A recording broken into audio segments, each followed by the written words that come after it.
Welcome to AI Goes to College, the podcast that helps higher education professionals navigate the changes brought on by generative AI.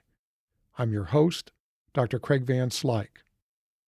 The podcast is a companion to the AI Goes to College newsletter. You can sign up for the newsletter at aigoestocollege.com/newsletter. In this episode, I talk about my view of the future of generative AI, talk about how I use Claude to check an exam, which turned out pretty well, actually. And I also talk about an interesting new AI extension for Chrome, one that I think has a lot of promise. So let's get started. So what's the future of generative AI? It's not been quite 2 years, or not, about a year and a half really, since OpenAI released ChatGPT, and we've come a long way since then. But I think it's time to start thinking about what the future of generative AI is going to look like. I know a lot of people are thinking about this, a lot of people are writing about this. Well, I'm going to give you my view. The first thing that I think will happen is that AI will fade into the background.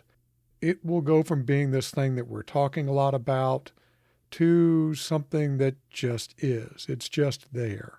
The chatbots are all well and good. They're very useful. They're very flexible, but they require too much expertise to use, especially for complex topics or complex tasks. Sasha agrees with me. I don't know if you heard her there in the background.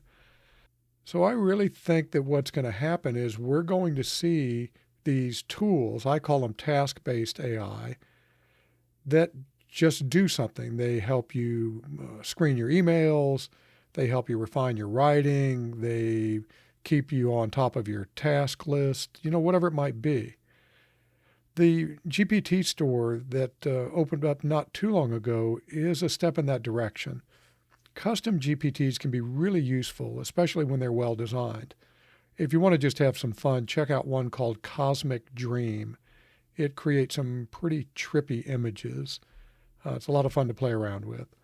I created a simple GPT to help with this newsletter. It really isn't very complicated. It just gives ChatGPT some context so that I don't have to enter that context every time I want to do something related to the newsletter. AI-enabled tools take this much, much further. For example, I use one called Cast Magic to create all sorts of material for my podcasts. Otter AI, which I think I've talked about before, is really awesome at transcribing audio, summarizing. Zoom's summary feature is another example. Grammarly. The list goes on and on and on, and it's growing every day. So here's a good example, I think, one that doesn't exist to my knowledge. What would it be like for those of you who are faculty if there was a really good AI test generator? You record your lectures, give it access to your notes or textbook chapters, set some parameters, and click on go. So before too long, you'll have an exam with really solid questions ready for printing or uploading to your learning management system or whatever you do. I think those kinds of tools could free higher ed professionals, faculty, and staff from a lot of drudgery. It's something I call moving humans up the stack, which just means that AI can do the boring, semi-mindless work that so many of us hate, freeing us up to do more engaging, interesting parts of our job. Maybe you're different, but I hate developing and grading exams. So, all right, let's move on. I think the AI-enabled tools have almost endless possibilities. So that's step number one in the future of AI, or the first thing I want to mention. My next prediction is that we'll see a significant increase in the use of AI agents. An AI agent and an AI tool, they're really kind of hard to separate. An agent does something on your behalf. Siri and Alexa are kind of agents, but I'm talking about something different here. I'm talking about things that perform specific tasks as sets of workflows. And I realize I'm being a little bit confusing here because it is very, very messy. So, for example, an AI agent can scan your email inbox and classify messages into different topics. Or maybe an AI agent might scan student admissions applications and extract key data and automatically enter that into an admission system. I'd love a highly capable AI agent that could just grade homework assignments. So again, I know that the line between tools and agents is a little bit fuzzy, so let me give you some key characteristics of AI agents. AI agents mostly operate autonomously with limited human intervention. I think that's a big difference between what I was talking about with tools and agents. AI agents are task-oriented and typically limited in scope. So they have one narrow thing that they do. AI agents are embedded in workflows. So it's generally not like a chat bot where you do a bunch of things with it. It's just kind of there, and when it's its turn to do something, it does it. AI agents are often embedded in applications, so you may see it as part of a textbook publisher's app or as part of an admissions systems app, that sort of thing. Using AI agents doesn't require any real expertise in AI, no prompt engineering. In fact, you may not even know that you're using AI agents. And here's a big one that I'll talk more about later. AI agents can be combined.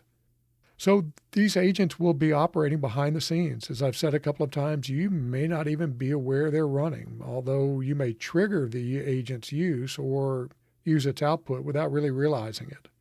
When these are all refined, I think these agents are going to be massively valuable, but building and refining them is going to take a lot of effort and considerable resources. That's one reason I see most of these coming from large vendors. All right, so let's talk about my third prediction, agent-to-agent networks. This is where the real power of AI agents will come. From networks of agents working together, just like organizations, networks of people can accomplish really great things working together, more than they can separately. Networks of AI agents will be capable of some amazing things. Imagine if you had an AI agent network that continuously scanned your inbox, sending messages off to other agents for further processing. Your email processing agent recognizes an email from a student who needs advising, so it hands off the message to your advising agent, who coordinates with the university's class scheduling agent to find out what relevant classes are being offered in future terms. Then the scheduling agent passes this information back to the advising agent, who figures out what the student should do and sends this information to your email composition agent, who writes a response and sends it to the student, maybe after you review it. Except for the review, all of this happens without you doing a thing. That can be pretty sweet. Of course, there are risks. You're putting a lot of trust in the agents, and there are places where this could go pretty horribly wrong. But a smoothly working agent network could be a wonderful thing. Okay, there's more to this, but I think you've kind of got the point. So my vision of the future of generative AI is a shift from AI chatbots to AI embedded tools, the rise of AI agents, and networks of AI agents taking on complex workflows. Of course, I might be wrong about all of this. AI is, to say the least, a dynamic area. Nobody really knows what the AI landscape will be even a couple of years from now, maybe not even a couple of months from now. It's an exciting time. It's going to be an interesting future, and it has a lot of potential, maybe to free many of us higher ed professionals from some dreaded drudgery. At least that's what I'm hoping to see, but time will tell. All right, here's my tip of the week. The other night, I went into a mild panic when I realized I needed to have a midterm exam ready to print and copy the next morning. Due to some travel, I was going to be off campus on the day that I normally would have made the copies. And I'm a huge believer in having the copies made in advance. Fortunately, I already had a draft ready to go and just needed to make a few changes, which I did. This is where it got interesting. Normally, it takes me quite a bit of time to scan for duplicate questions and questions that are hard to understand. I was reasonably confident of the quality of the questions on this exam, but I needed to double check.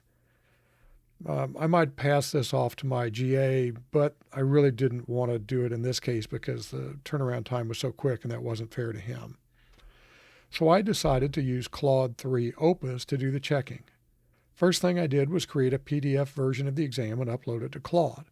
Yeah, there's some privacy concerns with this, but I wasn't really worried about Claude having my exam questions, and there was no personal data involved, so I went ahead.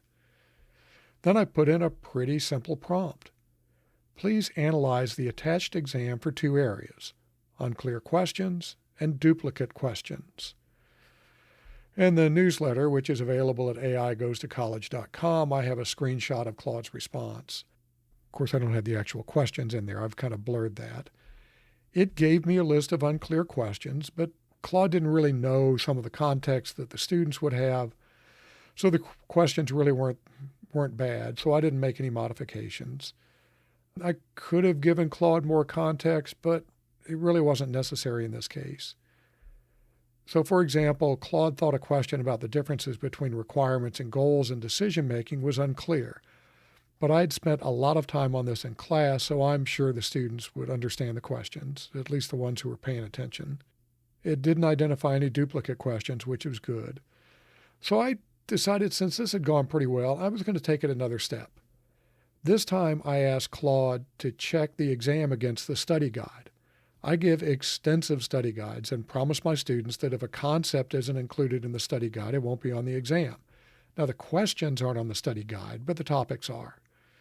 For example, the study guide might say compare and contrast requirements and goals in the context of decision making, but the exam includes a multiple choice question on the differences between requirements and goals. Now, checking the exam against the study guide isn't hard, but it's kind of tedious, so I asked Claude to do it for me. I put in another pretty simple prompt. Thanks, always thank your AI. Please compare the exam to the attached study guide. Are there any questions on the exam that relate to topics not on the study guide? Note that the study guide does not contain specific questions for the exam, rather it covers topics that students should know. And Claude went through, did its thing, and raised a few potential mismatches, but after I reviewed these concerning questions, I decided that the questions were fine. Claude's concerns were reasonable, but really human judgment was required to make the final decision about whether or not the questions were covered in the study guide. Since I was already pretty confident about the exam, I felt entirely comfortable using Claude to do the checking. But if I were you, I would run a couple of experiments before fully trusting AI with this sort of a task. The big message here is that Claude made a couple of tedious tasks much more palatable. It also saved me about an hour, maybe an hour and a half of time, which was nice at the end of a long day. So if you have some tasks you find mundane and tedious, see if you can find a way to get AI to help free you from that drudgery. That seems to be the word of the day, drudgery. But remember, when all is said and done, you're still responsible for your work. By the way, if you want some help in figuring out how AI can reduce some pain points, feel free to contact me, Craig at aigoestocollege.com. By the way, I love to talk about this stuff, so I'm happy to come to your campus to put on a workshop, give a little talk. We can do something virtually. I'm doing this on a number of campuses in the next few months. So if you're interested, again, send me an email, Craig at aigoestocollege.com.